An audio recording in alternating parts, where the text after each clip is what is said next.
Сайн хэрэг сонсогчдоо манай энэ удаагийн Cocktail and Crime podcast маань эхлэхэд бэлэн боллоо. Yay!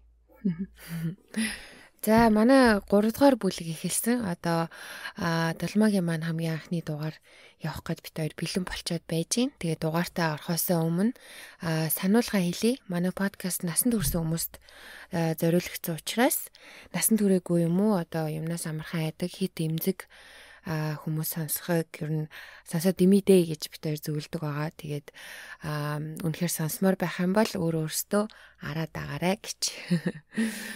За, Долмаа маань коктейлийнхаа тухай яриад эхэлэх үү? Ямар коктейл хийсэн бэ? За тэгээд энэ удаагийнхаа дугаараар бас хоёлоо урд нь ярьж исэн шиг гэрт нөгөө ализийн авцсан зүйлүүдээ холиод хий гэж ярьсан байгаа тий. Тэгээд энэ удаагийн коктейлаар Rum Sunset гэдэг коктейл сонгосон байна. 3 зүйл ордог маш амархан. Rum, тэгээд журжин жуус, тэгээд grenadine буюу одоо анар жимсний сироп орсон байгаа. Тэгээд нэг юм улбар шар өнгөтэй ч юм уу тийм өнгөтэй болдог. Уухад бол маш хөнгөн жоохон чихэрлэг талтай нэг амар архимтагцсан тийм коктейлын дургуун хүмүүс эдэн штэ тий. Тиймэрхүү хүмүүст бол яг таарахаар тийм коктейл өнөөдөр хийсэн байна. Гоё юм байна. Айгуу гоё нөгөө жүүснүүд нь холилдоод гоё юм байна. Окей. За хэний тухай ярих бэлээ хөө? За энэ удаагийнхаа дугаараар болохоор Канада улсад болсон хэргийн тухай ярих гэж байгаа. Тэгээд манай зарим сонсогчид мэдчихэж магадгүй ихэнх хүмүүс тэр хоёрыг дуудахтаа Ken болон Barbie гэж нэрлэдэг байгаа. Oh, okay. Ken and Barbie Killer гэдэг ийм хочтой хоёр хэрэгтний талаар ярихаар бэлдсэн байна. Тэгээд энэхүү хэрэг нь сая дурдсан шиг Канада улсын Ontario мужид болсон хэрэг бөгөөд хэргийн гол дүрүүд нь Carla Homolka болон Paul Bernardo гэх хоёр этгээд байгаа. 1987 оны 10 сард 17 настай Carla 23 настай Paulтай танилцсан байдаг. Тухайн үедээ Carla амтны дэлгүүрт ажиллаж байсан бөгөөд одоо ажлын журмаар Scarborough гэх хотод одоо конвентд ирсэн байдаг. За гэдэг конвент дууссаны дараа байрлаж байсан буудлынхаа одоо зоогийн газар хамт явж исэн ажлынхаа охинтой хоол идэхээр ордог байгаа. За тэгээ тухайн үед яг Пол тэр зоогийн газарт нь бас орж ирж таарад тэр хоёр харт тулгараад одоо шууд бие биендээ дурлсан гэж байгаа. Пол Карла дээр хуржээд юм яриа өдөж эхлээ тэр хоёр оройжонгоо зоогийн газар юм ярьж суусан гэж байгаа. За тэгээ тухайн оройно Карлагийн өрөөнд орж хамт шүнийг өнгөрөөснөөр тэр хоёрын одоо харилцаа эхэлсэн байна. За энэ явдлаас хойш тэр хоёрын харилцаа улам татнасан. Ер нь бол байнга ярьдаг. Тэр ер нь бол шууд одоо үерхэж эхэлсэн гэх юм да. Carla Paul хоёрын одоо ар гэрийн байдлыг нь баг зэрэг дуртахад Carla Homolka 1970 оны 5 сарын 4-нд одоо ажилчин гэр бүлд айлын том охин болж төрсэн байдаг. Доороо 2 эмэгтэй дүүтэй. Түүний эцэг нь чех гаралтай цагаач байсан бөгөөд одоо traveling salesman буюу одоо өөр хот руу явж те юм зардаг байсан байгаа. Ажлын онцлогоосоо болоод гэр бүлтэйгээ цагийг маш бага өнгөрөөдөг байсан ба гэртээ байхдаа ер нь согтуу байдаг гэсэн гэж байна. За тэгээд аав нь дандаа согтуу байдаг их уудаг учраас үүнээс болоод ээж аав хоёр нь бол маш их маргаан үүсгдэг байсан. Гисэн хэдий ч одоо Карлагийн таньдаг хүмүүс, эргэн тойрныхын хүмүүс түүнийг дурдахдаа багын байдал нь ер нь бол тийм ухаантай, хичээлтэй, сайн, тэгээ бас маш олон найзтай, тийм сэргэлэн охин байсан гэж дурддаг. Одоо гэрт нь ямарваа нэгэн асуудалтай тийм зовлонтой хэцүү гэж ер нь гаднаас нь харахад бол харагдахгүй. Гэхдээ Карлагийн бас нэг онцлог нэг багын зам нь болохоор ер нь жоохон тийм дээрлэхүү зантай хүүхдээсэн гэж байгаа.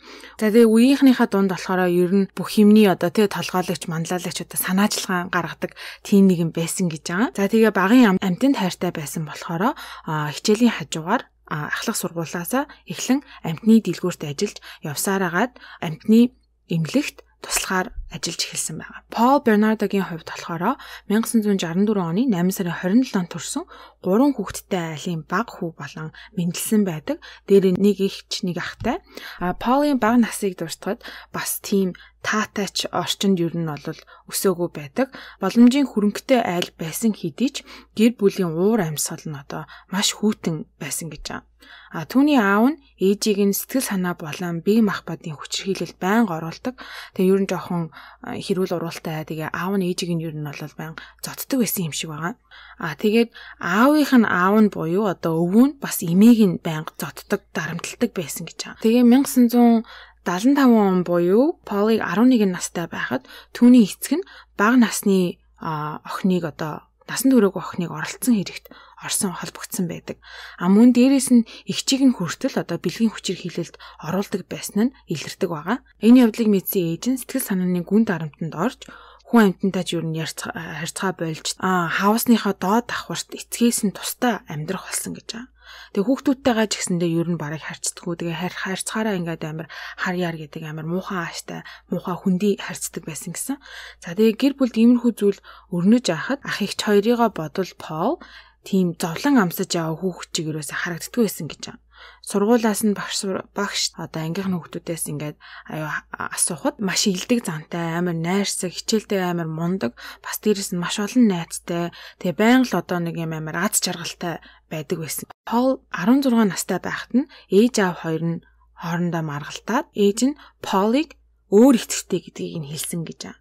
Тэгээ яг тэр одоо ээж аав хоёрын дунд болсон хэрүүл нь яг юуны тухай хэрүүл байсан юм мэдэхгүй. Гэхдээ ямар ч байсан Полын жинхэнэ төрсөн эцгийн тухай яриа гарч ирж Пол өөрийгөө өөр эцэгтэй гэдгийг мэдсэн гэж байгаа байхгүй.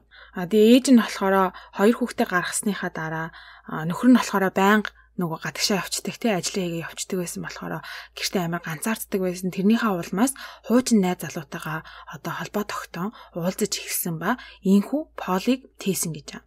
За энэ бүхнийг эцэг нь одоо уучлаад Полыг өөрийн нэр дээр овог нэрээр аван өөрийн хүүхэд мэт өсгөж байсан. Энэ явдлаас олж ээжээгээ ер нь бол үзий ядаж түүнийг одоо хүн гэж үзэхээ ер нь бол болсон байгаа. Олон нийтийн доо найз нөхөд тэгээл ах эгч нарынхаа хажууд ээжигээ бүр нөгөө яамаа гэж дууддаг байсан заяа. Ерөөсөө ээж гэж дуутгаа болсон гэж байгаа. Тэгтлээ бүр ээж байгаа ингээ үзий ятцсан. Тэгсэн хэдий ч гадны нүдээр харахад бол Пол маш илдэг одоо мундаг айлын гайгүй хүүхэд гэж харагддаг байсан.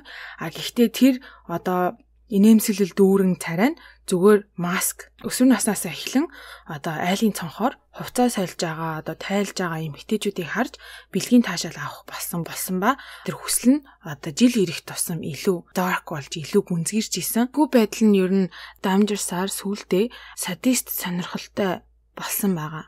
Их сургуульд байхдаа нэлээд олон охтуудтай одоо дотны харилцаа үүсгэн үргэсэн боловч нэг амар удалгүй салдаг байсан. Яагаад вэ гэхээр Пол үерхэж явахдаа бүсгүүчүүдээ одоо эхлээлтэй нөгөө найрсаг гойга хандан тэгэл яг өөрийн болгоод авангуудаа тэдрийг ингээд зодон дээрлэхэж бас дээрээс нэм тийм муухай фантаз маягаар одоо бэлгийн хавталд орохыг хүсдэг байсан гэдэг. Тэгээ тэр байдал нь эргэжсэн охтууд нь угаасаа ерөөс таалагдаагүй. Тийм болохоор газ одоо харьцаагаа таслаад салчдаг байсан гэж байна. Ингэж явсаар байгаа Пол Карлатай уулзран тэр хоёрын харьцаа маш хурдан маш гүнзгийрч харьцаа тогтоосон байгаа. Яагаад вэ гэхээр Карланд бусад тогтоос өөр байсан. Полын тэр хүсдэг dark одоо хүсэл бодол тэр нь Карлад бас таалагддаг байсан. Бас өөрөө тийм хүсэлтэй, тийм сонирхдаг. За энэхүү одоо Пол Карла хоёрын sadomasochistic үерхэл эхэлсэн. Sadomasochistic гэдэг нь болохоор сэтгэл болон биеийн дарамт тарчлалыг өгч болон авч бэлгийн дур хүслээ хангадаг. Тэгээ хоёулаа бие биендээ таарсан тийм хоёр хос одоо болчихж байгаа байхгүй. Цаг хугацаа өнгөрөх тусам тэр хоёрын харилцаа улам дотносоор үерхэж эхлээд 2 жил гарan болж байсан. Хоёр Niagara Falls гэдэг нөгөө нэг хүрхрээ эдэн штэ амар том Канада Америкийн заг дээр байдаг. Тэр хүрхрэн дээр тэр хоёр юм романтик аялал явж байхдаа Пол Карлагаас гэрлэх санал тавьсан байдаг. 19 настай Карлагийн ээж аав нь Пол маш сайн байсан гэж хичнээн 6 насны зөрөөтэйч гэсэндээ боловсралтай гайгүй айлын хүүхэд бас царайлаг ийдэг гэд охиноо ер нь бол гайгүй хүнтэй учирчлаа. Тийм болохоор 19 настай мастай гэсэн хамаагүй бараг суу гэж дуртай одоо хормын хийхээр төлөвлөж эхэлсэн байгаа. Тэр хоёр ингээ 2 цагийн зайтай хотод тустай амьдарч исэн гэж. Карла болохоор Saint Catherine гэдэг газар ээж автагаа, Пол болохоор өөрийнхөө тэр төрж өссөн газар болох Scarborough гэх хотод амьдарч байсан. Полын амьдарч байсан Scarborough гэх газарт охид эмэгтэйчүүд одоо удаа дараалан халдалтанд өртөж байсан. Тэр тухайн этгээд нь охид бүсгүүчүүдийг гадуур ганцаараа явж байхад нь эсвэл шүн гэртэн дайран орж хутаг хоолойнд нь барин одоо сүрдүүлэн хүчирхийлдэг байсан гэж. Мөн дээрээс нь тэднийг амар юм хэрцгийгээр халдаж зодддаг байсан гэж. Тэгээ Scarborough хотод иймэрхүү зүйл болсоор 1990 оны 5 сарын 26-нд 19 настай бүсгүй хүчирхийлэлд өртсөн 11 дэх хохирогч болсон байдаг. Урд өмнө нь болохоор хохирогч нар тэр хэргийг үйлдэж байгаа хүний дүр төрхийг сайн харж чадаагүй, эсвэл бүр санахгүй байсан учраас аман зураг гарах боломжгүй байсан байгаа. Гэхдээ энэ удаагийн хохирогч нь тэр залуугийн дүр төрхийг бүр маш тод санаж байсан учраас цагдаагийн байгууллагатай хамтран аман зураг гаргах боломж гарсан байдаг. Ийхүү тэр этгээдийн зургийг сонин хэвлэлүүдийн нүүрэнд байрлуулан олон нийтэд түгээж эхэлсэн. Аман зураг гарснаас хэдэн сарын дараа Tina Smyrnas гэх эмэгтэй цагдаагийн байгууллагт холбоо барьсан байгаа.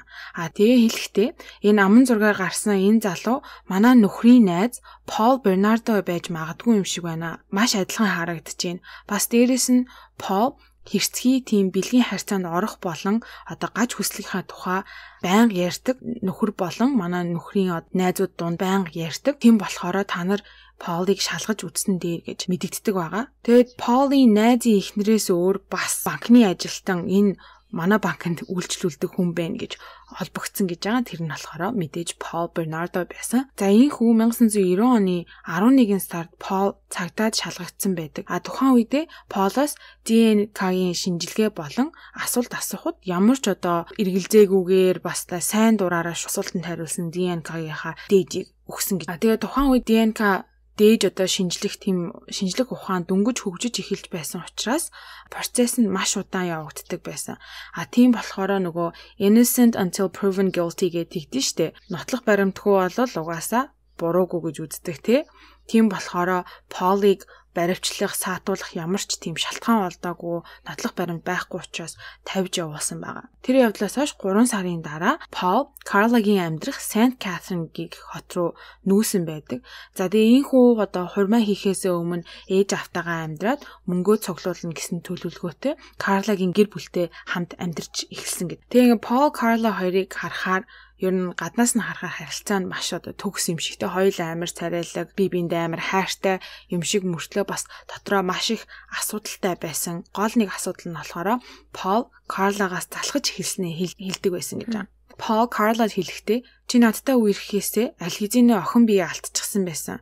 Би одоо ингээд чамтай унтахаас амар залхаж чинь. Чи надад охин бие өгөөгүй болохоор би ингээд гомдож чинь ингэж үг хайж эхэлсэн гэж. Тэгээд тэр сэтгэл санааны дарамт нь даймжсаар агаад Paul Carla-гийн 15 настай охин дүүг хүсэж байгаагаа илэрхийлж эхэлсэн гэх.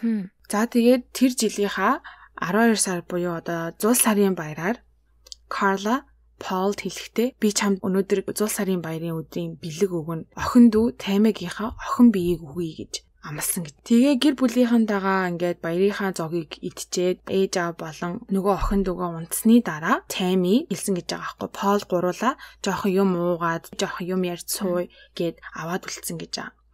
За тэгээд гуруула нийлээд хавасныхаа basement-д орсон. Carla тэр гуравт коктейл хийж өгсөн гэж байгаа. Тэгээ коктейл нь дотроо нөгөө ажилдаг байсан мал эмнэлгээсээ хулгайлсан мэдээ алдуулах эмийг нухан хийж Таймиг ухаан алдуулсан гэж байгаа.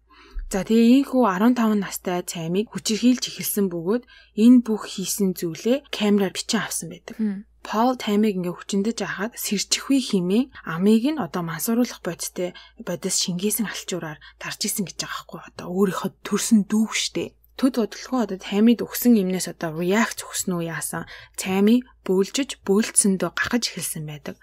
Тэгээд охиныг сэргээх гэж оролцсон боловч амжилтгүй болсон тул тэр хоёр түүний хувцсыг нь буцааж өмсүүлээд оронд нь оруулан 911 дуудсан байдаг. Тэгээд түргэн болон цагдаагийн ирэхэд тэр хоёрын хэлсэн шалтгаан нь юу вэ гэхээр бид гурав жаахан уусан. Гэхдээ Тайми анх удаа арх согтууруулах мундаа ууж байгаа болохоор дотор нь эвүүрсэн юм бэлгөө. Тэгээ орондоо хөвтөж байхдаа бөөлцөндөө гахчихжээ гэж хэлсэн гэж байна. Тэгээ эмнэлэг рүү аваа явсан чинь төд бодлогоо Тайми нас орсон байгаа. Эмнэлэг дээр анзаарэгдсэн нэг зүйл нь болохоор Таймигийн амийг нь тойроод ингээд түлэгцсэн юм шиг тийм байдалтай байсан. Carla Paul хоёроос асуухад хэнийг цаймыг амьсгалахгүй болохоор нь орноос нь буулгаад газар хэвтүүлж байгаа одоо амьсгалуулах гад оролцож байхдаа бид нүрийг нь дороожинд түлээ ичиж гэж хэлсэн гэж зураг нь байдсан билээ. Тэрийг нь харахаар яаж ч ботсон дороожин дээр чирээд тэгж түлэгдэхээргүй заяо. Гисэн хэдий ч цагдаа болон Карлагийн ээж аав тэр хоёрын хэлсэн үг 100% итгэсэн байгаа. За тэгээ энэхүү 15 настай цайми охин одоо төрсөн эгч болон хүргэн ахыхаа гарт амиа алдсан байна. За тэгээ энэ явдлаас хойш удалгүй Пол Карла хоёр тустай гарan амьдрах болсон. Тэгээ Полын Карлаг дээрлэхийг доромжлох тэр байдал нь одоо тустай гарсныхаа дараа маш гүнзгийрч бүр гар хүрдэг болсон байдаг. Тэгээд салыг гэхээр дүүгээ алсан гэдгийг чинь цагдаад хэлнэ шүү энэ гэж тархийг нь угаадаг байсан. Би очиод хэрэгээ хүлээ чинь чи ч гэсэн хамт энэ хэргийг үйлдэлсэн бүх хэмжин бичлэгдээр байгаа болохоор чи битээр хоёулаа дуусна гэж одоо сүрдүүлдэг байсан гэж байгаа. Тэрнээс нь Карла айгаад Полоо салж чадахгүй байдаг байсан гэж байгаа. За тэгээд залуу хасуудын амьдрал өрнөсөөр 1991 оны 6 сарын 15-ны өдөр Карла гэртээ ирэхэд нь Пол би чам surprise бэлдсэн гэд 14 настай Leslie Mahaffey гэдэг охиныг авчирсан байдаг. Пол тэр охиныг гэрийнхээ гадаа байхыг нь хараад яриа өрнүүлэн жүжиглэж байгаад хулгайлан авчирсан гэд. За ингээ Карла Пол хоёр нийлэн охиныг бүтэн өдрийн турш хүчирхийлсэн байдаг. Тэгээ Карла ажилласаа нөгөө хулгайлж авчирсан мансууруулах хэмийг доосыг нь хэтрүүлж өгсөн улмаас Leslie охин амиа алдсан. Тэгээ маргааш нь одоо Карлагийн ээж аав нь гэрт нь ирж оройн зоог идсэн байгаа. Ээж аав дүүгээ явсны дараа яаж Leslie охины биеийг зайлуулах арга тэр хоёр бодож олсон байгаа. Тэр нь юу байсан бэ гэхээр охины биеийг цахилгаан хөрөөгөөр жижиглэн цементэд холон хатаасны дараа гэрээсээ 18 км-ийн зайд байрлах Gibson гэх нууранд багаар аваачиж хайсан гэж байгаа. За ийхүү одоо хоёр дахь охин амиа алдчихлаа. Гэхдээ амиа алдаагүй маш олон охтууд тэр хоёрын хүчирхийлэлд өртөжсэн байгаа. Тэгээд энэ явдлаас хойш 2-7 хоногийн дараа Пол Карла хоёр хурмаа хийсэн байна. Тэгээ яг хурмаа хийсэн өдөр нь загасч айх тэр Gibson гэх нууранд нь хүний биеийн хэсэг олсон тухай цагдаад мэдэгдэж тэгсэн хэдий ч Пол Карла хоёрыг их ямар ч одоо нотлох баримт байхгүй одоо тэр хоёрд ямар ч холбоосгүй байсан. Энэ хоёр гэр бүл болоод одоо тэр хоёрын хийх бузар одоо бусармаг хүсэл нь бүр дамжирсаар Пол Карлаг одоо дүүгийнхаа найзуудыг дуудаач гэж хэлдэг болсон гэж байна. Үг ёсоор нь Карла охин дүүгийнхаа найзуудыг гэртээ дуудаж авчран мансууруулах бодистой коктейл пив гихт мэт зүйл өгөн ухаан алдуулж хүчрхийлдэг байсан. Тэгээд эдгээр охтууд нь им хүчтэй мэдээ алдуулах одоо им хэрэгэлцэн болохоор маргааш нь одоо юу болсон тухай ямар ч одоо ой санамжгүй сэрдэг байсан гэж маш олон охтуудыг хүчрхийлсэн гэж. За тэгээ сүүлдээ бүр тэр хоёр нийлээд хамтдаа гадуур явсан одоо дараагийнхаа хохирогчийг хайх болсон байдаг. Ингэж явсаар агаад 1992 оны 4 сард 15 настай Kristen French охиноос одоо бит хоёр төөрчлөө зүгчийг хилээд өгөөч гэж жүжиглээд хулгайлан авч гэртээ авчирсан. Мэдээж охины ээж аав нь цагдаад мэдүүлэн хайсан боловч ямар ч амжилтанд хүрч чадаагүй. За тэгээ ийхүү Kristen охиныг хэдэн хоногийн турш Пол Карла хоёр гэртээ тарчлаан зовон хүчирхийлсэн байд. Тэгээ бүх хийгсэн бузар бусармаг бүх зүйлээ хийснийхаа дараа Пол түүнийг боомлж хөнөөсөн байгаа. Тэр явдлаас хойш 15 хоногийн дараа Kristen охины цогцсыг хотоос 45 минутын зайтай газраас олцсон. Тэгээд тэр охин олдохдоо ингээд жоохон өөр төрхтэй байсан нь үсийг нь ингээд тайраад хайчилчихсан.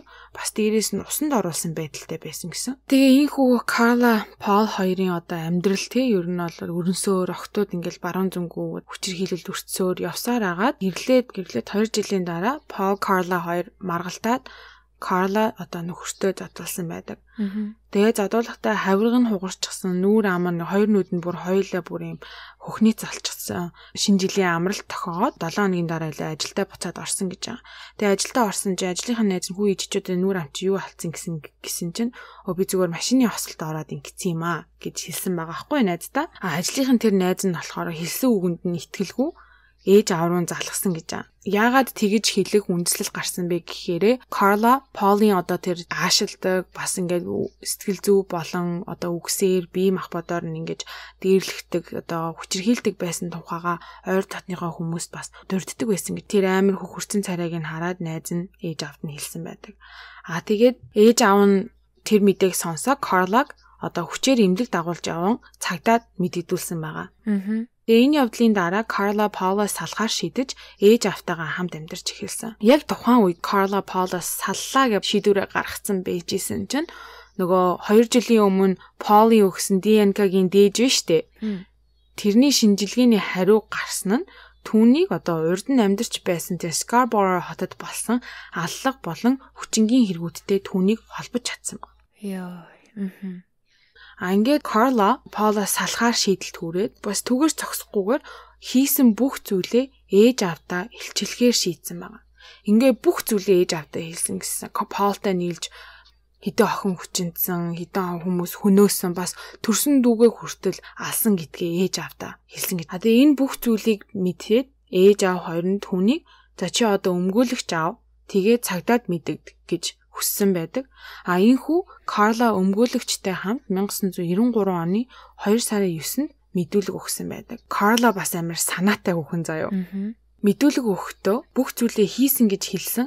Гэхдээ хажуугаар нь Paul маш их дарамтлагдаг байсан. Би угаасаа одоо үерхэж эхэлснээс хойш би ингээд сэтгэл санаа бие махбодын хүчирхийлэл дарамтанд байсан болохоор би бараг энэ зүйлийг хийсэн ч гэсэндээ би хүсэж хийгээгүй гэж одоо ер нь мэдүүлэг өгсөн байдаг. Тэгээд Carla хэлэхдээ Paul-ийн хийсэн бүх зүйл камерт бичигдсэн байгаа. Тэр бичлэгнүүдийг олоход болно гэж мэдүүлсэн байдаг. Тэгээ Paul-ыг одоо ДНК дээр үндэслэн хүн амны хэрэгт шүүх боломжгүй байсан учраас одоо түүний хүчингийн хэрэгт холбоотой хэмээн гэрийг нь нэгжин нотлох баримт хайх зөвшөөрөл авч чаддаг байгаа. Тэгээ түүний гэрийг 71 өдрийн турш нэгтгэхэд нөгөө бичлэгнүүд нь олдоогүй. Ганцхан бичлэг олцсон гэж. Олцсон тэр бичлэг дээр нь болохоор Carla-гийн бичлэг, Paul-ийн биш. Нэг хохирогч охин дээр Carla аман секс хийж байгаа тийм бичлэг олцсон гэдэг. Тэгээ нөгөөдөг чинь Paul-ыг барьж өгнө гэж ийснэ бараг өөрөө нөхрөө түлхчихэж байгаа байхгүй. За тэгээд Carla чинь цагдаад мэдэгдээд одоо бүх бичлэгийг нь олно гэд ботцсон байсан. Та нар бичлэгийг олоод Paul-ыг буруутай гэдгийг мэдэх болно. Тэгээд би та нарт ингээ бүх юмыг илчиллээ, бүх информацийг өглөө. Оронд нь намайг ямар ч одоо хэрэг хүлээлгэхгүйгээр мултруул гэж хэлсэн байдаг, гэж хүссэн байдаг одоо баргин хийдэн штэ. Тохиролцох гэж үздсэн байдаг. Гисэн хийдий ч одоо нөгөө нотлох баримт болох дүрс бичлэгнүүд донд байхгүй байсан олцсон нэг нь болохоор өөрийн биеэр бүр хохирогч нарыг хүчирхийлж байгаа учраас ямарваа нэгэн хариуцлага хүлээхгүйгээр мултрах арга байхгүй. Харин чамайг manslaughter буюу санаандгүй 2 удаагийн хүн амны хэрэгт буруутай гэж 12 жил хорход суун. Тэгээд Paul-ийн шүүхийн танхимд түүний эсрэг мэдүүлэг өгөх хэрэгтэй хэлсэн байдаг. Тэгээд Carla тэрнээс өөр олигтой тохиролцоо байхгүй болохоор хүлээн аван шүүх хурал одоо явсаар 1995 онд шүүх хурал нь эхэлсэн байдаг албан ёсоор. За тэгээд мэдээж шүүх хурал болж явах явцаанд хоёр талаас өмгөөлөгчнөр олж болох, гаргаж ирж болох бүх нотлох баримтуудыг хайсаар л байдаг. Тэгсэн чинь нөгөө олдохгүй байсан бичлэгнүүд чинь 1995 онд гараад ирсэн заяо. Яаж энэ бичлэг гарч ирсэн бэ? Бичлэгүүдийг хаанаас олваа, хинд байваа гэдгийг ингээ харахад Paul-ийн өмгөөлөгчд байсан гэсэн. Paul угаасаа нэгэнд л хэрэгт унтсан юм чинь. Paul-ийн урд нь хэлж исэн шиг Carla-г ч гэсэндээ хамт чирээд буулгаад ирээ гэсэн шиг гисэн үүдлээс тэр бичлэгүүдийг олон нийтэд одоо шүүхийн танхимд гаргаж ирсэн гэж байгаа. За тэгээд тэрэн дээр харахаар мэдээж Carla Paul хоёр одоо ээлжлэн одоо тэр дүрс бичлэгэнд орсон байдаг. Paul-ийн өмгөөллийн баг Paul хүчин үйлдсэн гэдэг нь бол гарцаагүй боллоо. Гэхдээ Paul охтуудыг хөнөөж байгаа нотлох баримт байхгүй. Carla ч өөрөө Paul-ийн тархийг угааж охтуудыг хөнөөхийг хүссэн. Угаасаа бит хоёрын царайг харчихсан болохоор олон нийтэд зарлалч нь би одоо шоронд явмааргүй байна гэдэг үндслээр охтуудыг хөнөөе гэж Carla хөнөөсөн гэж өмгөөлөх гэж оролцсон боловч тэр нь бүтлгүй болдог. Яагаад гэвэл угаасаа Carla чинь нөгөө тохиролцоонд хүрсэн байсан шүү дээ. Тэгээ шүүх хурал явсаар агаад шүүхийн эцсийн шийдвэр нь болохоор Carla Homolka-г 12 жил хорих ялтай, Paul Bernardo-г болохоор насан туршид нь хорих шийдэлд хүрсэн байдаг. 2005 онд 35 настай Carla хорих ангаас судлагдаж Montreal хот руу шилжин суурьсан байгаа. Тэгээ хорихоос гараад удалгүй бараг хэдэн сарын дотор бараг хорих дотроо харьцдаг байсан юм шиг байгаа. Нөхөртөө болоод 3 хүүхэд гаргасан гэж байгаа. Тэгээ Carla-гийн тухай одоо хамгийн сүүлийн мэдээлэл нь болохоор нөхрөөсөө салсан хүүхдүүдтэйгээ бас холбоо барьдаггүй. Одоо хаана юу хийж амьдарч байгаа нь бол тодорхойгүй. Paul-ийн хувьд болохоор хид хідэн удаа өөрийгөө засарсан хэмээн батлан даалтаар гарах гэж үдсэн боловч тэр хүсэлт нь няцагдсан байдаг. Тэгээ хамгийн анх нөгөө 20 ангид орохт нь Полыг маш олон удаа хоригдогч нар зодож дайрч исэн гэж байгаа байхгүй юу. Тэгээ яг ямар шалтгаанаар юм мэдэхгүй миний ойлгосноор болохоор тэгээ маш их шууган тарьсан бас маш аимшигтай хэрэг үйлдсэн болохоор хүчингийн хэрэгээр орсон хэрэгтнүүдийг одоо зүгээр ялгадгүйгээ тэгдэж штэ. Нэг тийм яриад штэ. Тийм болохоор дайрч одоо зодох гэж оролцсон болов гэж би бодсон. Тэгээ одоогийн байдлаар болохоор байнга нэг дайралтанд өртдөг болохоор тусгаарласан ганцаар нь байлгадаг гэсэн. Нэг сонирхолтой юм нь болохоор 2015 онд Amazon дээр ном хэвлэж гаргасан гэж байгаа. Тэр нь болохоор A Mad World Order гэдэг нэртэй. Тэгээ бүр Amazon-ы bestseller болсон гэж байгаа заяа тэр ном нь. Тэгсэн хэдиж одоо олон нийтийн дургуутлаас болоод Amazon тэр номыг зархаа болсон байдаг. Тэр ном нь болохоор харгас хэрцгий тийм фантаз ном гэсэн. За тэгээд Полын хувьд хамгийн сүүлийн мэдээлэл нь болохоор саяхан одоо 2 сарын өмнө 2021 оны 6 сарын 22-нд батлан даалтаар гарах хүсэлт дахин гаргасан боловч шүүгч өдөөс нөө гэсэн ажээ. За тэгээ нэг ийм хэрэг байна. Сонирхолтой ч гэх юм уу да, хачирхалтай ч гэх юм уу, муухай ч гэх юм уу зүйлүүд нь нэг фактууд нь болохоор нөгөө дүүг нь хөнөөсөн гэж тэгжсэн шүү дээ. Энэ хоёр нийлж байгаа Карлагийн дүүг.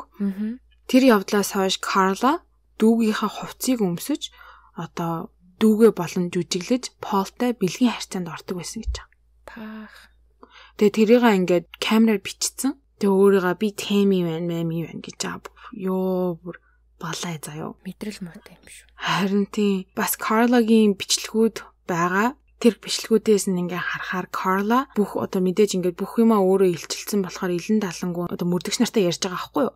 Тэгээ гэртээ ороод тэр охиныг инчээ ингэсэн, тэр охиныг тэнчээ тэгсэн, ингэсэн ингээ ярьж байхдаа нэг охиныг хүчирхийлээд биеийг нь тастаад ингэсэн штэ. Цементэнд оруулаад хайчихсан гээд. Тэгээ тэр охинд хийсэн зүйлээ ярьж байгаа байхгүй юу. Байны өрөөндөө орцсон. Тэр охиныг ингэж усанд оруулсан. Тэрийг тэнчээ ингээд биеийг нь бит хоёр ингээд юу яаж байгаа тасалсан. Тэгээ тэрийгээ ярьж байхдаа ямар ч эмоц авахгүй заяа. Зүгээр л нэг би өнөөдөр нэрээ кофе уусан шít гэж байгаа юм шиг ярьж байгаа амар сонио. Мэдээж хэрэг гарсны дараа маш олон хүмүүс маш олон талаас нь харсан тийм таамаглалууд угаасаа гарч ирнэ. Карла өөрөө цагдаад очиж мэдэгдэхдээ өөрийгөө маш их дарамтанд байсан, хүчирхийлэлд байсан, одоо Пол намайг хүчээр юм хийлгсэн гэж ярьдаг. Гэтэ тэр нь үнэхээр дарамтанд байсан уу?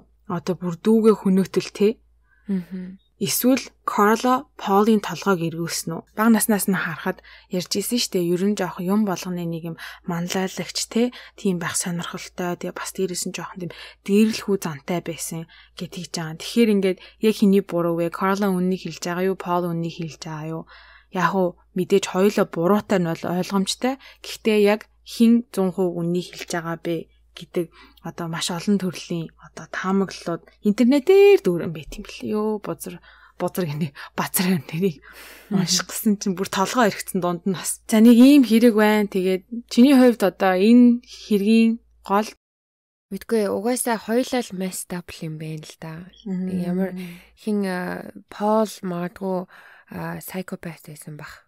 Карла нь бас за яг psychopath биш ч гэсэн ямарваа нэг асуудалтайсан магадгүй sociopath ч юм уу байсан байх. Тэгээд яг дүүгээ хайртай хүндээ хүчирхийлүүлэхийг зөвшөөрж ийн гэхээр тэр хүний одоо сэтгцэн эрүүл мэнд хаанагаа нугаас ойлгомжтой байс тээ. Болон тэр хүүхэн ч гэсэн миний бодлоор бас шоронд насаараа хатах хэвээр хүн байсан юм шиг санагдчих. Ямар ч эрүүл тархитай хүн төрсөн дүүгээ тэгж штэ хүчирхийлүүлж тэгээ бүр өөрөө тэрэнд нь гар бие оролцож ам амрын таарж тэгээ дараа нь нас орцсныхаа дараа хүртэл би юу хийж вэ гэж цагдаа магдаад очиж бас болох байсан. Гэвч тэгээгүй. Тэгээд хамгийн одоо энгийн жишээ нь бол энэ дүүдэр нь л амар харагдаж байна. Амар тэгснээ дараа нь хүртэл одоо фантастик дахиж юу яах гээд амьдруулах гэж ч юм уу хувцсыг өмсөж жүжиглдэг байсан ч гэсэн ёо ерөөсөө амар байгаа зү. Арай 12 жил бол үнэн гомдмоор сонсогдож байгаа. Одоо тэгээ гараад ирсэн гэсэн биз дээ. Одоо гараад ирсэн. 2005 онд судлагдсан. Одоо бол 3 хүүхдээ ээж. Тэгээд бодвол эрүү сарвал амьдарч байгаа байлгүй.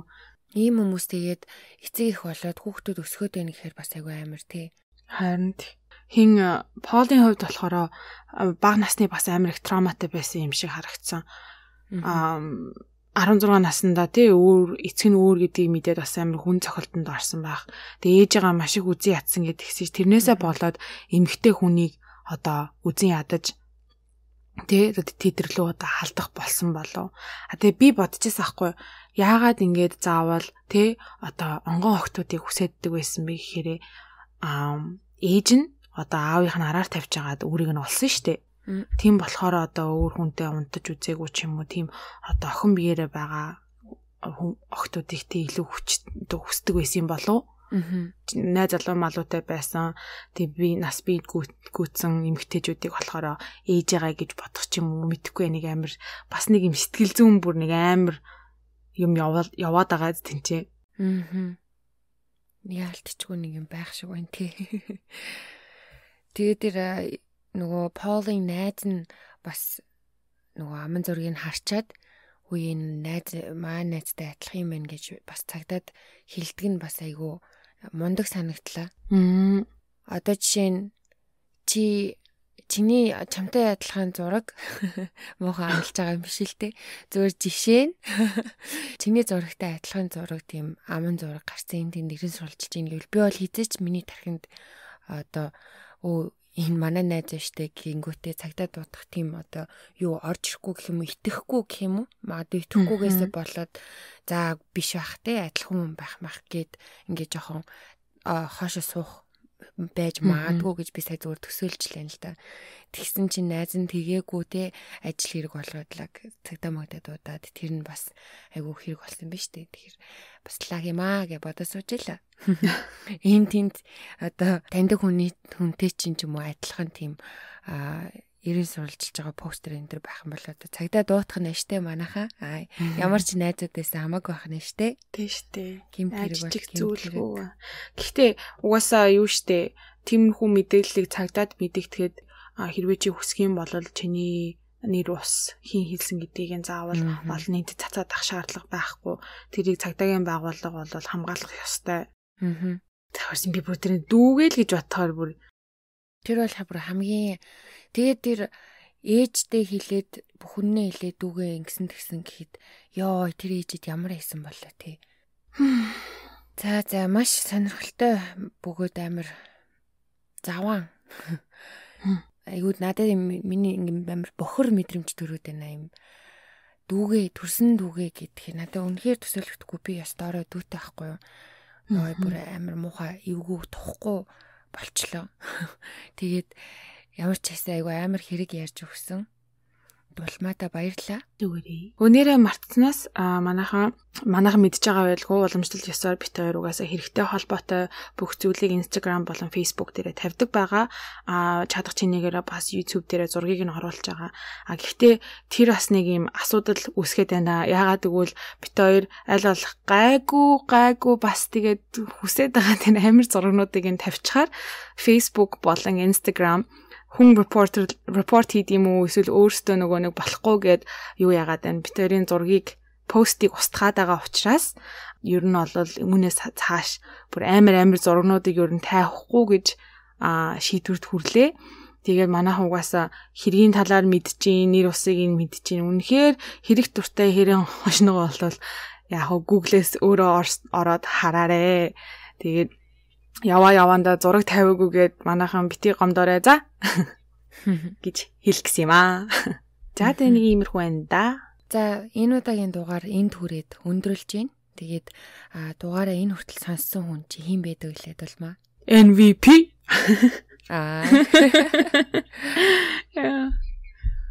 Бүх MVP нартай баярлалаа. Тэгээд дараагийнхаа дугаараар уулзтлаа. Түр баяртай. Bye.